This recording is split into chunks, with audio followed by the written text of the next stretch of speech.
Multiplying decimal point or floating point numbers is the same as multiplying integers.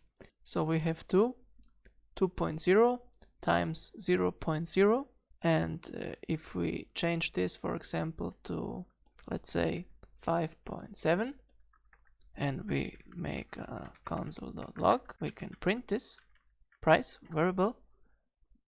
I clear the console, click on run, and we see 11.4. You can also divide decimal point numbers.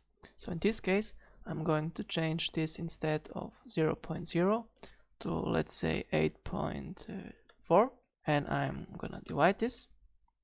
So I'm putting here a slash sign, and now I can look for the answer. I say console.log and again price, and if I click on run, we see it's 1.2. So this was about dividing and multiply decimal point numbers, and I'm gonna see you in the next lecture.